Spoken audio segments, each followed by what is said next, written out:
नमस्कार, आप देख रहे हैं डीडी न्यूज। मैं हूं आंचल गुलाटी गुंबर। आगे बढ़ने से पहले एक नजर सुर्खियों की तरफ। अमेरिका के पूर्व राष्ट्रपति डोनाल्ड ट्रंप पर हुई गोलीबारी को एफबीआई ने बताया हत्या का प्रयास। प्रतिनिधि सभा के स्पीकर ने हमले की जांच का दिया आश्वासन।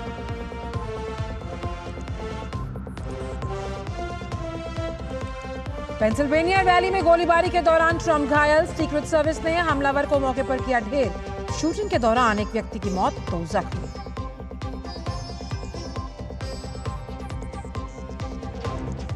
ट्रंप पर हुए हमले की चौतरफा निंदा। प्रधानमंत्री नरेंद्र मोदी समेत इजराइल और ब्रिटेन के प्रधानमंत्री ने की जल्द स्वस्थ होने की कामना।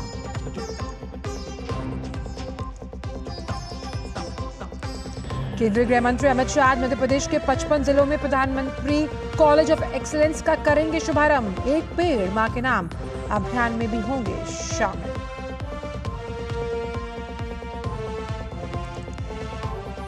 तमिलनाडु में बसपा अध्यक्ष आर्मस्ट्रांग की हत्या का आरोपी थिरुवेंगदम चेन्नई में पुलिस मुठभेड़ में ढेर। चेन्नई पुलिस का दावा, हत्या में इस्तेमाल किए गए हथियार की निशानदेही के लिए जाते वक्त भागने की कोशिश के दौरान हुई मुठभेड़।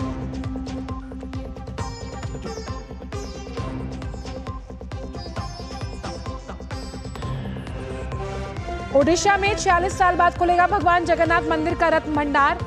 रत्न भंडार की कीमत के आकलन के लिए एक्सपर्ट कमेटी का किया गया गठन।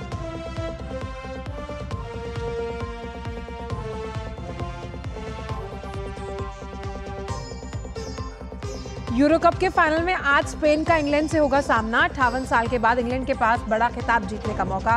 वहीं स्पेन की टीम चौथी बार खिताब पर कब्जा जमाने के इरादे से उतरेगी मैदान पर। अमेरिका के पूर्व राष्ट्रपति डोनाल्ड ट्रंप पर हुई गोलीबारी की जांच में जुटी एफबीआई टीम ने हत्या का प्रयास इसे करार दिया। वहीं प्रतिनिधि सभा के स्पीकर ने हमले की जांच का आश्वासन दिया है। आपको बताएं कि अमेरिका के पेंसिल्वेनिया के ग्रेटर पिट्सबर्ग क्षेत्र के बटलर में उनकी एक रैली के दौरान डोनाल्ड ट्रंप पर गोलियां चलाई गईं। इस हमले में गोली ट्रंप के कान पर लगी। गोली लगते ही ट्रंप के कान से खून बहने लगा और वो चेहरे तक आ गया। गोली लगते ही ट्रंप पोडियम के पास ही गिर गए थे। ट्रंप के तुरंत ही सुरक्षा अधिकारी अस्पताल ले गए। आपको बताएं कि अमेरिकी राष्ट्रपति सुरक्षित है, उन्हें अस्पताल से छुट्टी भी मिल गई है। इस हमले के दोषी हमलावर को अमेरिकी सीक्रेट सर्विस ने मार गिराया। वहीं हमले के दौरान लगातार गोलियां चली थी और इस दौरान गोली लगने से एक व्यक्ति की मौत हुई। वहीं 2 और लोगों की हालत गंभीर बताई जा रही है। डोनाल्ड ट्रंप के जिस वक्त को अस्पताल उन पर ले जाया गया उस वक्त पूरे होश में थे। हाथों की मुट्ठी के इशारे से उन्होंने अपने समर्थकों को ये जतला दिया कि वो किसी भी हमले से डरने वाले नहीं हैं।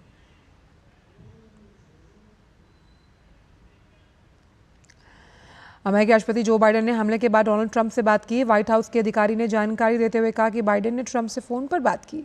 उन्होंने कहा कि अमेरिका में ऐसी हिंसा के लिए कोई जगह नहीं। साथ ही कहा कि हम एकजुट होकर ऐसी घटना की निंदा करते हैं। जो बाइडेन ने ट्रंप और रैली में मौजूद लोगों के अच्छे स्वास्थ्य की कामना की है। उन्होंने कहा कि मैं सीक्रेट सर्विस को धन्यवाद करता हूं जिन्होंने तुरंत कार्रवाई की।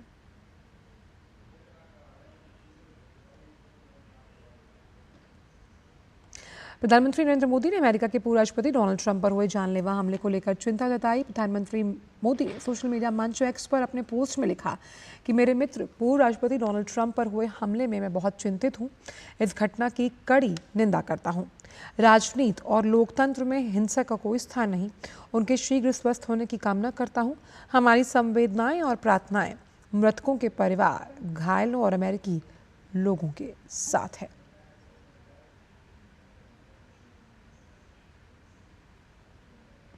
हमले के बाद अमेरिका के पूर्व राष्ट्रपति डोनाल्ड ट्रंप ने यूनाइटेड स्टेट्स सीक्रेट सर्विस की शूटिंग के दौरान तुरंत कार्रवाई और उनकी जान बचाने के लिए धन्यवाद दिया। साथ ही उन्होंने गोलीबारी में मारे गए व्यक्ति के परिवार और बुरी तरह घायल हुए व्यक्ति के परिवार के प्रति संवेदना जताई। उन्होंने कहा कि यह अविश्वसनीय है कि ऐसा कृत्य अमेरिका जैसे देश में हो सकता है।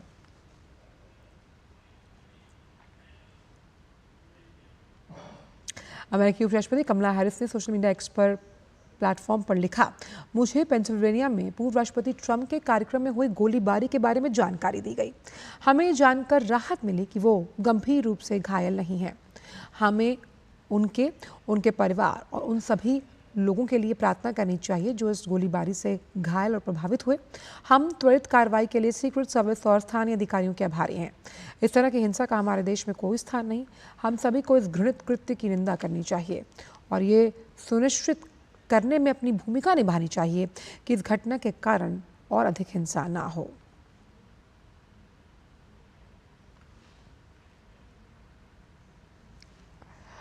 ब्रिटेन के प्रधानमंत्री कियर स्टारमर ने सोशल मीडिया एक्स पर कहा कि मैं राष्ट्रपति ट्रंप की रैली में हुए चौंकाने वाले दृश्य से स्तब्ध हूं और हमें उन्हें और उनके परिवार को अपनी शुभकामनाएं भेजी हैं। किसी भी रूप में राजनीतिक हिंसा का हमारे समाज में कोई स्थान नहीं और मेरी संवेदनाएं इस हमले के सभी पीड़ितों के साथ हैं।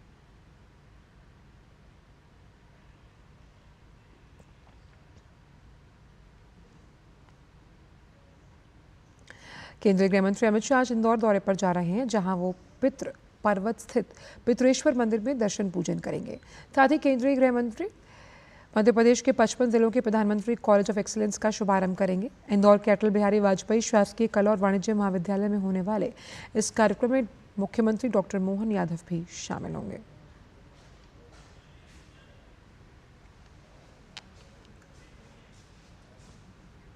आपको बताएं कि इंदौर और पूरे देश के लिए आज एक अहम दिन है। आज देश के सबसे स्वच्छ शहर इंदौर में सुबह 6 बजे से शाम 6 बजे तक 11 लाख पौधे लगाकर नया वर्ल्ड रिकॉर्ड कायम किया जाएगा। एक पेड़ मां के नाम इस अभियान में केंद्रीय गृह मंत्री भी शामिल होकर पौधारोपण करेंगे।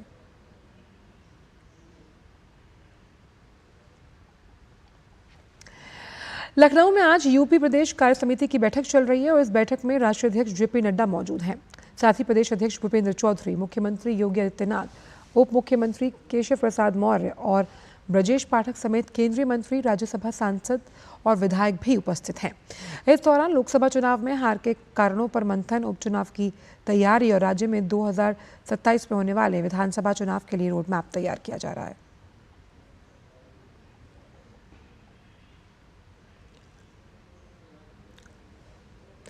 बहुजन समाज पार्टी के तमिलनाडु चीफ के आर्मस्ट्रांग की हत्या में शामिल हिस्ट्री शीटर थिरुवेंगदम को पुलिस ने माधवरम में हुए मुठभेड़ में मार गिराया।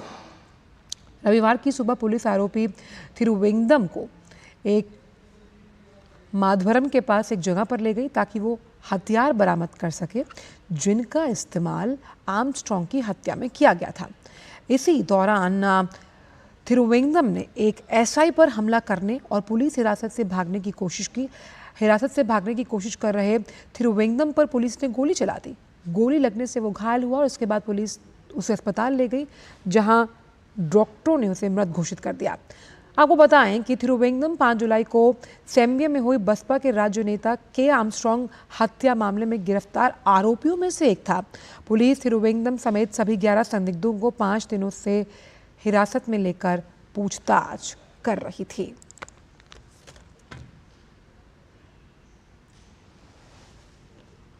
और इसी बड़ी खबर पर हमारे साथ फोन लाइन पर हमारे संवाददाता रितेश रंजन जुड़ गए। रितेश, बसपा के तमिलनाडु चीफ के आर्मस्ट्रांग की हत्या में जो हिस्ट्री शीटर शामिल था, मुठभेड़ में वो मारा गया, बड़ी सफलता पुलिस के लिए। वाकई में इसे बड़ी सफलता कहा जाए या इस पे प्रश्न चिन्ह लगता है, क्योंकि आपके पास अपराधी आ चुके थे। अब इन्हें कोर्ट के समक्ष ले जा करके इन सबूतों के साथ आपको सिद्ध करना था कि यही आरोपी जो हैं इन्होंने ही इस घटना को अंजाम दिया है। लेकिन उससे पहले एक पुलिस एनकाउंटर में इन आरोपियों का मारा जाना एक सवालिया निशान खड़ा करता है कि क्या पुलिस ने अपने ऊपर बढ़ रहे दबाव को कम करने के लिए ऐसी घटना को अंजाम दिया। क्योंकि कई मामलों में आपने और हमने देखा है कि जब भी पुलिस कभी दबाव में होती है किसी भी घटनाक्रम को लेकर के, चाहे वो हैदराबाद का रेप का मामला हो या कहीं भी, तो पुलिस जब, और अभी हाल में कई ऐसी घटनाएं हो चुकी हैं, तो ऐसे में पुलिस अपने ऊपर दबाव को कम करने के लिए और अपनी छवि सुधारने के लिए ऐसी घटनाएं करती रहती हैं। तो ये वाकई में ऐसी घटना हुई है कि उनको घटना स्थल पर ले जाया गया, वहां शिनाख्त के दौरान भागने की कोशिश हुई और एनकाउंटर किया गया। ये सही में ऐसा हुआ या फिर इस घटनाक्रम को क्रमवार तरीके से, ऑर्गेनाइज्ड तरीके से ये एनकाउंटर किया गया है? ये एक सवालिया निशान है। खैर ये एक सवाल हो सकता है जिस पर आगे कई मंथन हो सकते हैं, लेकिन फिलहाल की जो खबर वो यही है कि थिरुवेंद्रम का इनकाउंटर हुआ है। लेकिन जो बाकी आरोपी हैं जो इस वक्त पुलिस की हिरासत में हैं, 11 संदिग्धों में से अब 10 रह गए, उनसे जिस तरह से पूछताछ पुलिस अगर कर रही है और जिसको लेकर हमने देखा था कि बसपा सुप्रीमो खुद पहुंची थी अंतिम यात्रा में कि आर्मस्ट्रॉन्ग की, उस लिहाज से क्या कुछ निकलकर सामने आ रहा है? कौन से ऐसे राज हैं जिससे पर्दा उठ सकता है? देखिए, बसपा सुप्रीमो जो यहाँ पे तमिलनाडु के जो प्रदेश अध्यक्ष थे, अगर उनके बारे में कहा जाए, उनकी इस घटनाक्रम के बारे में, उनकी हत्या के मामले के बारे में, तो इस घटना को सभी राजनीतिक पार्टियों ने वो कहते हैं ना कि एक अवसर के रूप में लिया है, चाहे वो बसपा सुप्रीमो हो या फिर यहाँ की राजनीतिक पार्टियां हो, डीएमके को छोड़ करके। इनफैक्ट अंततः या डीएमके प्रमुख एमके स्टालिन को भी के आर्मस्ट्रॉन्ग के घर पे जाकर के संवेदनाएं व्यक्त करनी पड़ी, क्योंकि लोगों की जन भावना जो है इस घटना के बाद काफी बदल रही थी। तो ऐसे में अपना लोगों का भरोसा जीतने के लिए मुख्यमंत्री को जाना पड़ा, और इसके साथ साथ कई लोगों ने इसे अवसर के रूप में लिया है। तो ये एक तो पहली बात है। दूसरी बात, आर्मस्ट्रॉन्ग की जो हत्या हुई है उसमें जो अंदरूनी जांच जो सूत्रों से पता चल रहा है, ये पुरानी रंजिश का मामला है, दो गैंग के बीच विवाद का मामला है जी। अब उस दो गैंग के बीच विवाद के मामले को जो है राजनीतिक रूप दिया जा रहा है। कुछ लोग अपने राजनीतिक स्वार्थ को सिद्ध करने के लिए इस मामले को आगे ले जा रहे हैं और तूल दे रहे हैं। चलिए, आप इस पर नजर बना के रखिएगा। हालांकि सीबीआई जांच की मांग भी बसपा सुप्रीमो ने की थी इस पूरे मामले को लेकर, लेकिन जिस तरह से जो मुख्य हिस्ट्री शीटर वो मुठभेड़ में मारा गया, 11 संदिग्ध थे, 10 रह गए और पुलिस लगातार उनसे पूछताछ कर रही है। बहुत बहुत शुक्रिया रितेश इन तमाम जानकारियों को हमसे साझा करने के लिए। बढ़ते आगे और बात करते हैं उड़ीसा के पुरी स्थित जगन्नाथ मंदिर की, जिसका रत्न भंडार आज खोला जाना है। मंदिर का खजाना आखिरी बार 46 साल पहले 1978 में 14 जुलाई के दिन ही खोला गया था। पूरी प्रक्रिया में पारदर्शिता के लिए मंदिर परिचालन कमेटी के सदस्यों के साथ रिजर्व बैंक और भारतीय पुरातत्व सर्वेक्षण के प्रतिनिधि भी मौजूद रहेंगे। रत्न भंडार की सभी चीज़ों का डिजिटल डॉक्यूमेंट बनाया जाएगा। रत्न भंडार दोपहर 1 बजे से 1:30 बजे के बीच खोला जाएगा। मंदिर प्रबंधन समिति के प्रमुख अरविंद पाढ़ी इस अवसर पर मौजूद रहेंगे। जानकारी के मुताबिक शिव मंदिर के आंतरिक कक्ष में 20 व्यक्ति प्रवेश कर पाएंगे और ये सभी सदस्य मंदिर के परंपरा के अनुसार एक ही वस्त्र में होंगे और इस पूरी प्रक्रिया में श्री मंदिर की शुचिता और परंपरा का ख्याल रखा जाएगा। आपको बताएं कि ओडिशा सरकार अपने शासकीय रिकॉर्ड के लिए पूरी प्रक्रिया की वीडियोग्राफी करा रही है, लेकिन रत्न भंडार और उससे जुड़ी किसी भी तरह की जानकारी को ना तो मंदिर प्रशासन ना ही उच्च अधिकार प्राप्त समिति के कोई भी सदस्य को सार्वजनिक करने की अनुमति है। समिति के सभी सदस्यों ने कहा कि वो भगवान श्री जगन्नाथ के प्रति अपने पूर्ण समर्पण भाव के साथ इस पूरी प्रक्रिया के साक्षी बनेंगे। प्रधानमंत्री नरेंद्र मोदी ने सोशल मीडिया प्लेटफॉर्म एक्स पर त्रिपुरा में मनाई जाने वाली खर्ची पूजा की शुभकामनाएं दी। अपने प्लेटफॉर्म एक्स सोशल मीडिया पर उन्होंने लिखा, खर्ची पूजा के अवसर पर सभी को, खासतौर पर त्रिपुरा के लोगों को शुभकामनाएं। चतुर्दश देवता का दिव्य आशीर्वाद सदैव हम पर बना रहे, जिससे सभी को खुशी और अच्छा स्वास्थ्य मिले। ये सभी के जीवन को समृद्धि और सद्भाव से समृद्ध करे।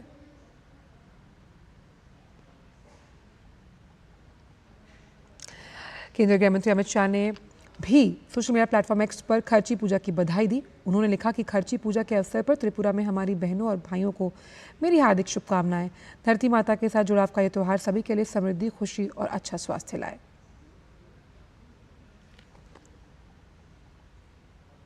इसके साथ ही शुभकामनाओं संदेश का एक वीडियो भी साझा किया है उन्होंने।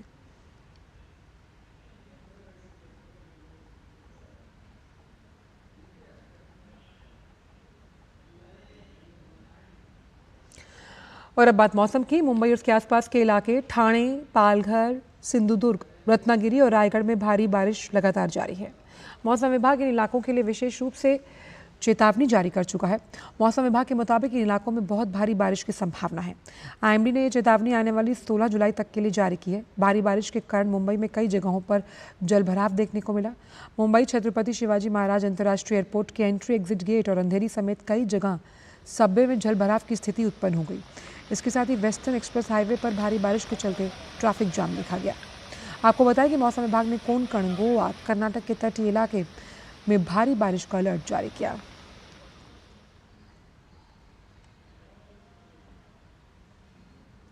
भारी बारिश के कारण बिहार के मुजफ्फरपुर में भी बाढ़ जैसी स्थिति बनी हुई है, जिस वजह से लोगों को समस्याओं का सामना करना पड़ रहा है।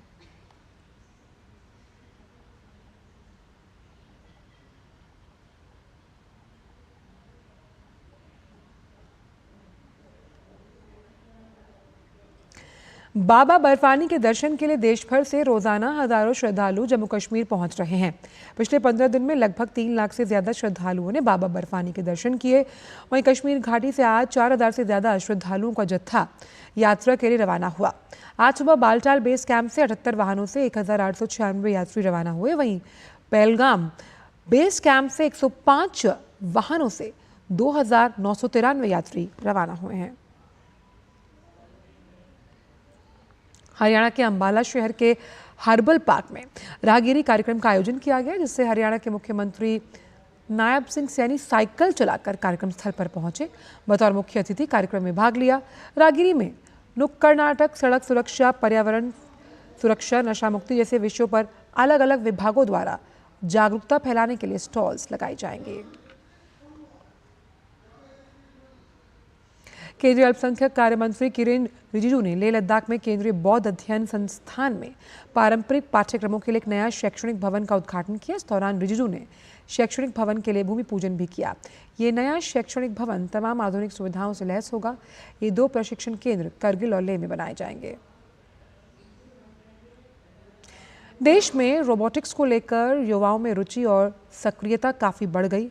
तकनीकी दौर में रोबोटिक्स का विषय विद्यार्थियों के बीच काफी लोकप्रिय बन चुका है। इसके मद्देनजर 2 दिवसीय रोबोट प्रतियोगिता डीडी रोबोकॉन इंडिया 2024 का आयोजन किया गया। इस राष्ट्रीय प्रतियोगिता में कई कॉलेजों की टीमें भाग ले रही हैं। रोबोटिक्स में इंजीनियर छात्रों का बढ़ता रुझान भारत के रोबोटिक्स फ्यूचर के लिए क्यों ज़रूरी है, स्किल बढ़ाने और भारत को फ्यूचर रेडी करने में इस कार्यक्रम की क्या भूमिका हो सकती है, इस विषय को लेकर आईआईटी दिल्ली से प्रोफेसर के साहा से विशेष बात की हमारी संवाददाता दीपिका ने। रोबोकॉन 2024 के ग्रैंड सक्सेस के बारे में बात करने के लिए फिलहाल हमारे साथ मौजूद हैं आईआईटी दिल्ली के प्रोफेसर के साहा। डीडी रोबोकॉन की जब हम बात करें, एक और नया साल, नई एक्सपेक्टेशंस, नया व्यू, कैसे देखते हैं आप इसको ऑल टुगेदर? डीडी रोबोकॉन का आपको पता ही होगा, जिसमें सारे कॉलेज की टीम्स रोबोटिक्स कंपटीशन में पार्टिसिपेट करते। हम जो चाहते हैं बेसिकली ऐसी कंपटीशन से जो स्टूडेंट लोगों का स्किल सेट बढ़े। और रोबोटिक्स एक काफ़ी पॉपुलर सब्जेक्ट है, स्टूडेंट को रोबोटिक्स नाम में बहुत फिदा हो जाते हैं ना, तो हम चाहते हैं रोबोटिक्स नाम से उनको हम mechanical engineering, electrical engineering, computer science के जितने सारे नॉलेज है वो गदर करके रोबोट बनाए। फिर मैनेजमेंट स्किल सीखे, जैसे मैनेज करे, फाइनेंस मैनेज करे, टेक्नोलॉजी, टीम स्पिरिट मैनेज करे। तो we wanted to make industry ready students for the future.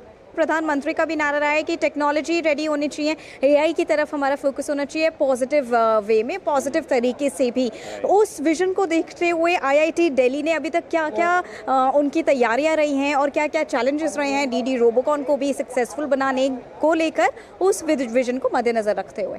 हम क्या करते हैं, नया टीम को इधर पार्टिसिपेट कराने के लिए हम बूट कैंप्स करते हैं। जैसा आपका अगस्त महीने में इसका नेक्स्ट ईयर की गेम प्लान निकल जाते।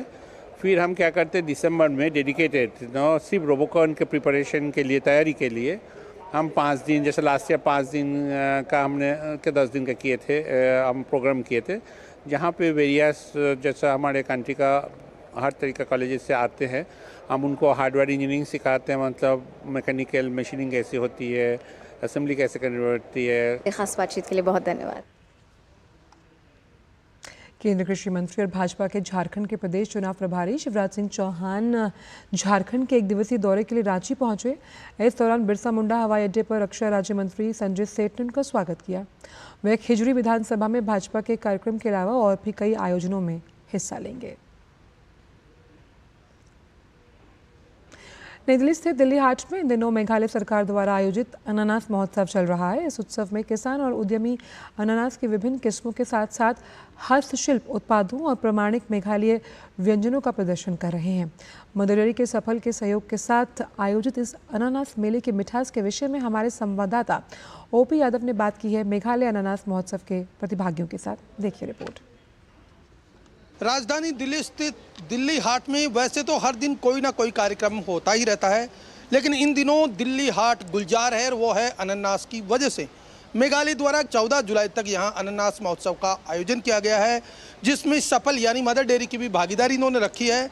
अभी इसी महोत्सव में भाग लेने के लिए कई तरह के लोग आए हैं, कई तरह के अनानास प्रेमी भी आए हैं। आइए बात करते हैं किस तरह अनानास का स्वाद इनको लुभा रहा है। काफ़ी प्रोडक्ट्स दिख रहे हैं और पीच में हैं, पाइनएप्पल हैं और मेघालय का जो स्पेशल चीज़ें हैं वो सारी यहाँ पर हैं। बहुत ही सुंदर तरीके से डिस्प्ले किया हुआ है और सबसे बड़ी बात है कि दिल्ली के अंदर मेघालय है। इधर में मैं अनारस का जो लेमन स्क्वाश होता है वो स्क्वाश ज़्यादा करके मैं बना के लेके आया।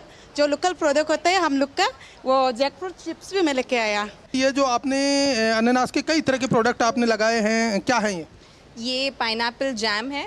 ये दारीबो के वेस्गारो हिल्स में वहाँ से पाइनएप्पल जैम है। इसके अंदर कोई भी प्रेजर्वेटिव नहीं है, बट यहाँ पे ओनली पाइनएप्पल का ही प्रोडक्ट नहीं, यहाँ पे बहुत डिफरेंट काइंड ऑफ प्रोडक्ट्स हैं। हमारे पास हनी है, वहाँ पे जो हनी बी है दैट फीड्स ऑन ऑरेंज, सो इसी वजह से उसका ऑरेंज टेस्ट है। लोगों को पता नहीं है कि मेघालय ट्रॉपिकल भी है, तो हमारे पास बनाना चिप्स और जैक फ्रूट चिप्स भी है, कैशूज़ भी है, जिंजर भी है and all different kind of spices. और टी में हमारे पास समथिंग वेरी डिफरेंट है जिसका नाम है रेड राइस टी। अभी हमारे साथ मेघालय से आए हुए कई ऐसे एंटरप्रेन्योर हैं जिन्होंने यहाँ पे अनानास का जूस के कई तरह के। और अब बात पेरिस ओलंपिक की, जिसके आयोजन में कुछ ही दिन बचे हैं और इस बीच ओलंपिक खेलों को लेकर जागरूकता फैलाने के उद्देश्य से दिल्ली के जवाहरलाल नेहरू स्टेडियम में Bharat in Paris awareness run का आयोजन हुआ। इस मौके पर मौजूद केंद्रीय वस्त्र मंत्री गिरिराज सिंह और सांसद मनोज तिवारी ने दौड़ को हरी झंडी दिखाकर रवाना किया। इस मौके पर केंद्रीय मंत्री गिरिराज सिंह ने पेरिस ओलंपिक में हिस्सा लेने वाले खिलाड़ियों को अपनी शुभकामनाएं दी। उन्होंने कहा कि मोदी सरकार की अगुवाई में खेलों के विकास को लेकर ज़मीनी स्तर पर काम हुए हैं। यही वजह है कि आज हमारे खिलाड़ी हर खेल में आगे आए हैं। भारत के लोगों में, हर उम्र के लोगों में, मेल फीमेल सभी के बीच भारत इन पेरिस के अवेयरनेस प्रोग्राम में, मैराथन में जो हिस्सा लिया है, और लग रहा है कि अभी जो भारत लगातार 10 साल से मेडल जीत रहा है और आने वाले दिनों में 2036 में जब हमारे ओलंपिक होंगे तो कितनी खुशी होगी। पेरिस इन भारत के अवेयरनेस में इतनी खुशी है, आखिर हो क्यों नहीं। जिस देश का प्रधानमंत्री ई गेम्स के बच्चों के साथ इंटरेक्ट हो, जो ई गेम्स अब आने वाले दिनों में एक सबसे एग्रेसिव गेम होने वाला है, ऐसी स्थिति में उन्होंने काम भी तो किया है।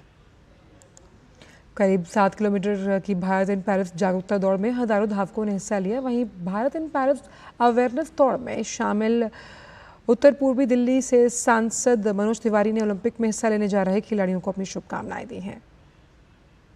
भारत ओलंपिक में अच्छा करे, ये हर भारतीय के मन में, भारतवंशियों के मन में रहता है। और अभी जो पेरिस में भारत जा रहा है ओलंपिक में, जो कंटिजेंट जा रहा है हमारा, उसका उत्साह बढ़ाने के लिए ये आज का मैराथन है और हम लोग उसको थोड़ा सा प्रोत्साहित करने के लिए आए हैं। जितनी संख्या में बच्चे भाग लिए हैं, ये दुआएं पहुंचेंगी और निश्चित रूप से पेरिस में भारत के बच्चे कुछ और ज़्यादा अच्छा करें, क्योंकि इसमें तो ये दिल मांगे मोर वाली स्थिति है। कुल्लू जिले के प्रसिद्ध श्रीखंड यात्रा जो कि आज से शुरू होने जा रही है, जिसे लेकर सभी तैयारियां पूरी कर ली गई। यात्रा के लिए अब तक 3000 से ज़्यादा श्रद्धालु ऑनलाइन पंजीकृत हो चुके हैं। पेश है रिपोर्ट।